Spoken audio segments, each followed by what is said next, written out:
In 2003, deep inside the dark caves of Flores Island in Indonesia, a team of archaeologists stumbled upon something that defied everything we thought we knew about human evolution. The skeletal remains of a tiny human, no taller than a child, with a brain the size of a grapefruit. Scientists called her LB1. The world called her a real-life hobbit. But what happened to this mysterious species, known scientifically as Homo floresiensis? And why did they vanish so suddenly, as if wiped out overnight? Could something monstrous be behind their disappearance? At first, the scientific world scoffed. A 3-foot-tall skeleton? With a chimp-sized brain? It had to be a modern human with a deformity, or so they claimed. But the truth was darker and stranger. CT scans, bone density analysis, and tool fragments told another story. Homo floresiensis was no myth, no mistake. It was real. A separate branch of humanity that lived in isolation for tens of thousands of years. They made stone tools with precision. They hunted prey many times their size. They controlled fire in the belly of jungle caves. All with brains no larger than a grapefruit. How? That's the mystery. And more chilling still, why did they vanish? What did they encounter in those dense, unforgiving forests? Something ancient? Something monstrous? Or something far too familiar? The bones don't lie, but they whisper of a small people standing tall against unspeakable terror and losing. Whatever found them in that primeval dark left no survivors, only silence. Flores Island was never meant for the faint of heart. Tucked away in the Indonesian archipelago, this landmass is wrapped in a suffocating cloak of jungle thick, humid, and nearly impenetrable. Venomous snakes slither beneath rotting leaves. Giant spiders cling to twisted branches. The terrain is cruel, carved by volcanic fury and time. For tens of thousands of years, Flores was cut off from the outside world, sealed like a vault. And within that isolation, evolution went mad. Rats swelled to the size of dogs. Storks towered over humans. And Komodo dragons, venomous, cunning, cold-eyed killers ruled as apex predators. It was here, amid this chaotic crucible of nature, that a tiny human species emerged.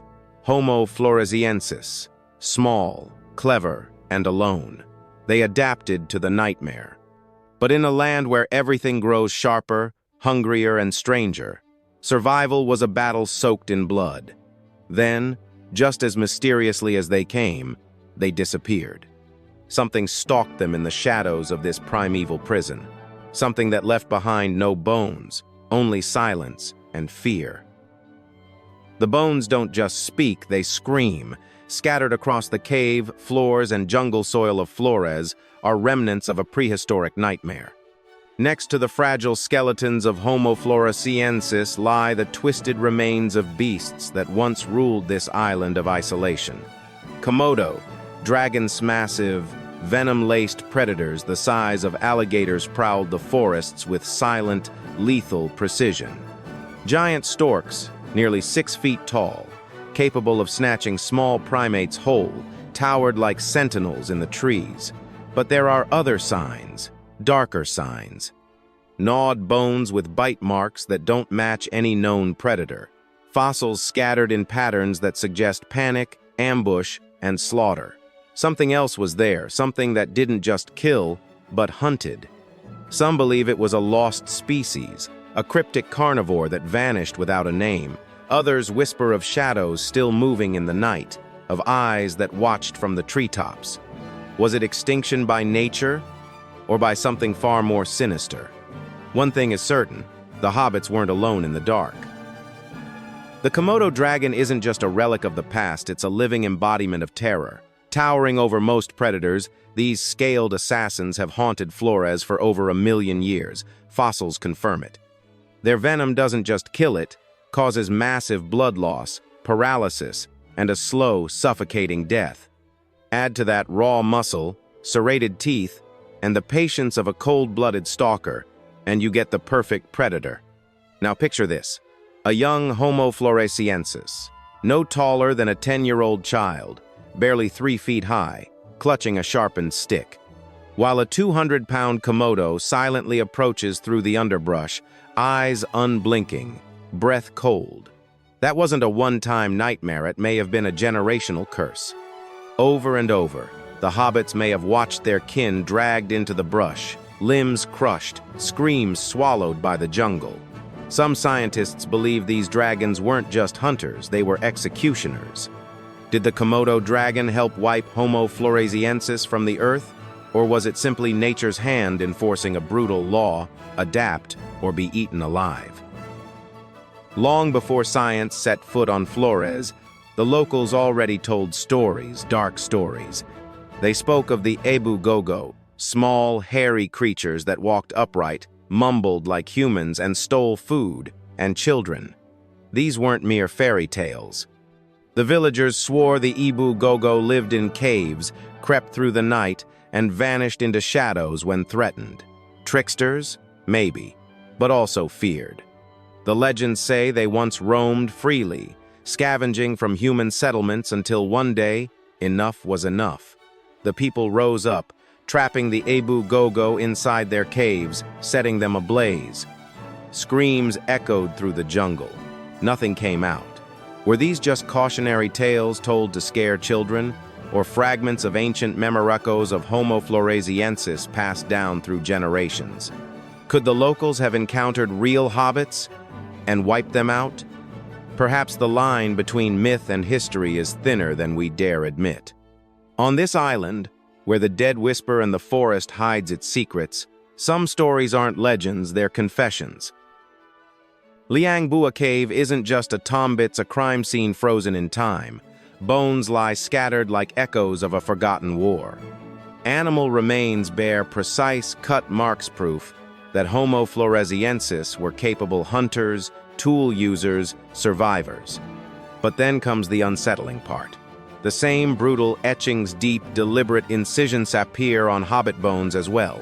Legs severed, skulls split, joints disarticulated with methodical force. Was it predation by beasts? Perhaps.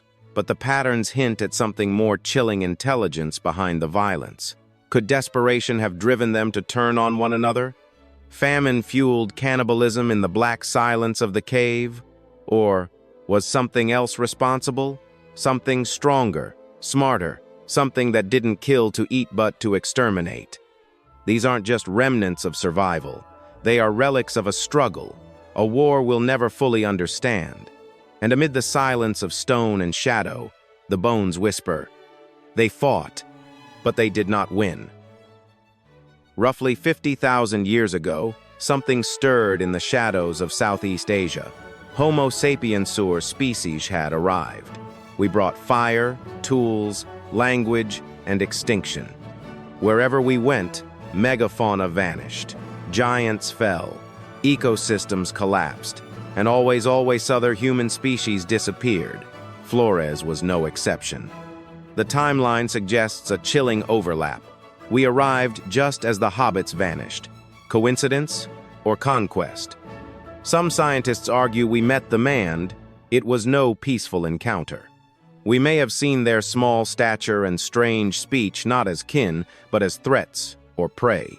Did we enslave them, exterminate them, or worse, erase them from memory by burning their bodies, destroying their culture, and silencing their caves with blood? History never records the cries of the defeated. But here, in the jungles of Flores, silence may be our answer. Homo floresiensis didn't go extinct, they were hunted, cornered, and forgotten. And if that's true, then the most terrifying predator on Flores was us. Flores is a land carved by scarcity, harsh, unforgiving, and wild. With few large mammals and limited food sources, survival was a daily war. In this crucible of desperation, the rules of humanity may have fractured. What happens when the jungle offers no mercy and hunger gnaws louder than conscience? Fossils suggest Komodo dragons feasted on Homo floresiensis bones, cracked, chewed, dissolved in stomach acid. But even darker possibilities lurk. Some hobbit bones show markings cut, burned, broken in ways hauntingly similar to known cannibalistic sites. Could the hunted have become hunters of their own? Did the hobbits, under starvation's grip, turn on each other? Or did outsiders, perhaps early Homo sapiens, view them as less than human and devour them without remorse? Flores may have been no island paradise, but a primitive arena soaked in blood and instinct. Predator and prey blurred. Human and monster became interchangeable, and somewhere in the soil, the bones still remember. And then, they were gone. The last confirmed bones of Homo floresiensis date to around 50,000 years ago. After that silence, no remains, no tools, no signs of life or death. Just absence. It's not a slow decline, but a sudden cut, like a flame snuffed out in the dark. No burial grounds, no fading culture, no final stand, just disappearance. It's as if the jungle itself rose up and swallowed them whole, leaving nothing but whispers. To some, it was extinction by time, but to others, it was something far more deliberate. A hunt so complete, so merciless, that it left no survivors and no witnesses. Was it the work of Komodo dragons, methodically erasing their prey? Or did Homo sapiens arrive like a storm, destroying every trace of a rival species? Or perhaps something even older and darker hunted them to extinction, something that left no evidence because it never leaves any. The vanishing of the hobbits isn't just a mystery, it's a warning. Sometimes, the loudest screams leave no echo at all. If the hobbits were hunted into extinction, then the real question isn't just what happened, it's why were they the last? Because Homo floresiensis may not have been a one-off evolutionary anomaly. What if they were just the final flicker in a long-forgotten fire? Clues buried across the globe suggest we once shared this planet with multiple human cousins, the Denisovans, Neanderthals, the Red Deer Cave people, all gone.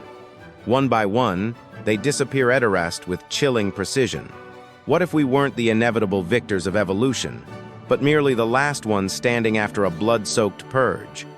A prehistoric cleansing, not by time or climate, but by violence, fear, and domination.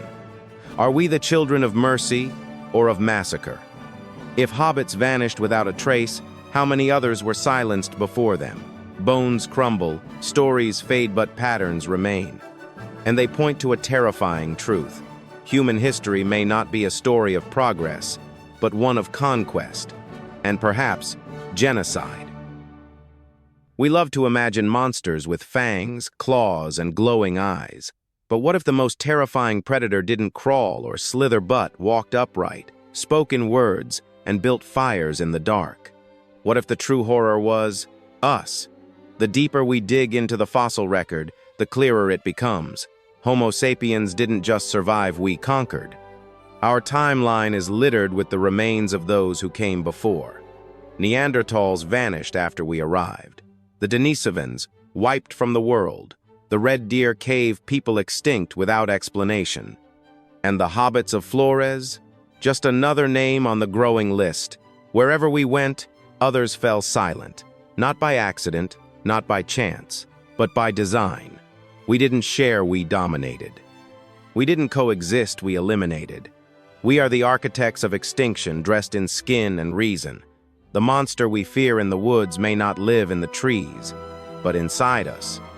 Behind every vanished species, behind every set of butchered bones, stands one figure, calm, calculating, and smiling, and it looks eerily familiar. The island of Flores still breathes with mystery. The jungle is thick, uncharted, and alive with secrets it refuses to surrender. Villagers speak in hushed tones about what they've seen, small, hunched figures flitting between trees, eyes glinting in the moonlight. Eerie cries echo through the canopy at night too, high-pitched to be human, too rhythmic to be animal. Footprints appear after heavy rain, bare, bipedal, child-sized, but no child could have left them.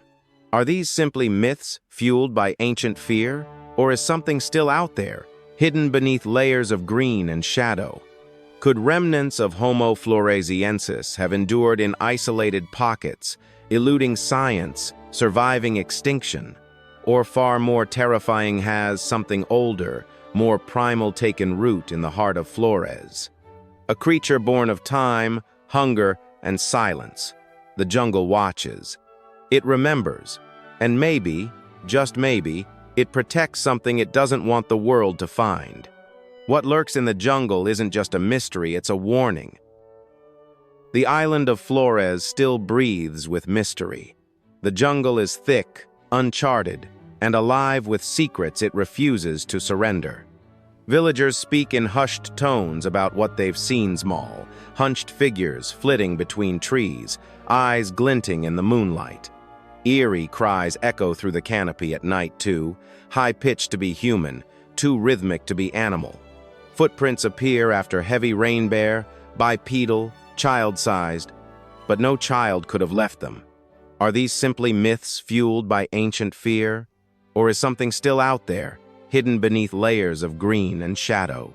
Could remnants of Homo floresiensis have endured in isolated pockets, eluding science, surviving extinction? Or far more terrifying, has something older, more primal taken root in the heart of Flores? A creature born of time, hunger, and silence. The jungle watches, it remembers, and maybe, just maybe, it protects something it doesn't want the world to find. What lurks in the jungle isn't just a mystery, it's a warning. In the end, the Hobbits of Flores are more than just a vanished species. They are a cracked mirror held up to our pasta reflection, not only of what once was, but of who we've become. Their bones lie silent, but their story still breathes. It warns us, monsters did walk this earth. Some wore scales, some had claws. But the most dangerous wore skin and a smile, spoke in words, and buried the past beneath layers of time and denial. The disappearance of Homo floresiensis isn't just a prehistoric puzzle, it's a wound in our history that never quite closed. Who decided which species lived and which were erased? Whose hands buried the bones too deep to find? In every extinction, in every forgotten name, there's a whisper of something darker, an ancient instinct to dominate, to silence, to consume. And perhaps that instinct never died. Perhaps the hunt never ended, it just changed form. Today we explore ruins and study fossils, but are we also rewriting truth? What if the real extinction isn't of the hobbits, but of the memory of what we did to them? Because in the shadows of prehistory, echoes still whisper, and if you listen closely, you'll hear them. If this story unsettled you, good, that means you're still listening. Subscribe to Prehistoric Shadows, where we uncover the chilling truths buried in the bones of time. Each week, we drag the past out of the darkened face, the monsters that still haunt us. Join us, step into the shadows, and never look at history the same way again.